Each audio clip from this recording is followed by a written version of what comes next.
Worse. It already feels good when you said that. When you use the word authenticity, I felt like not so much pressure. So, and I would think other leaders are feeling that right now. When I talk empathy, that's kind of tough. When I talk, teamwork and all these buzzwords, now, we just got through this whole shift of DEI, and then trying to navigate through all those rules and regulations, Yep. when you say authenticity, I want to stay there. So the chief conscious officer is just wanting everyone to be their best selves and understand gain clarity on consciousness. Is that his or her job? Yeah, that's back to what we just said. To be their best selves. To be their best selves means in this incarnation, within this body, within this business, this specific business that we need to create less division and conflict, taking someone from 5th grade to 7th grade is going to be incredibly impactful.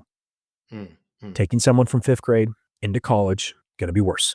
It's just going to be worse. Now let's look at the universe. How subtly and how long has it taken humanity to get to this point where consciousness is actually really shifting us? Thousands and thousands. Yes. The universe knows how subtly we need to shift, right?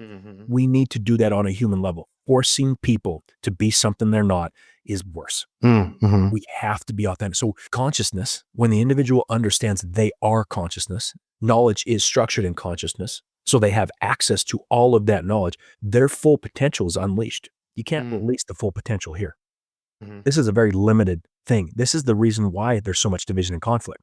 You want to release their full potential, have them understand they can go past this and use this as a servant and not a master. So the chief conscious officer, I want to understand this specifically. The chief conscious officer is coming in to unlearn leaders in this era of consciousness shift to be able to understand that. How can we prevent, I know with the training that you do, because there's some people that are listening to this that are really interested. We have thousands of leaders listening to this. There's going to be some that are going to be like, I would like to be a chief conscious officer. They're going to feel something. What does it look like? If somebody's feeling that right now, specifically I kind of want to narrow down the position a little bit more for someone that may be interested in. What does it look like? What is that position? Yeah, but I mean, like, so okay, we'll just use me for example. Okay, Jason's interested in this. I'm going to go to LinkedIn. Obviously, I'm going to DM you or grab a link or something like that.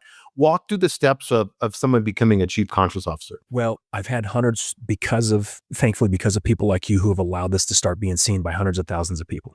Right? I've done 50 of these podcasts within the last 6 weeks. So there is attraction. Right? Yeah. Like I said, there's quite a few of you guys that said, I would not had you on 3 months ago. Something's happening on this planet and you can feel it. So because of that, hundreds of people have messaged me and said, this is my dream job. What does this look like? Well, they're starting to get an understanding of what this position is and what it's not.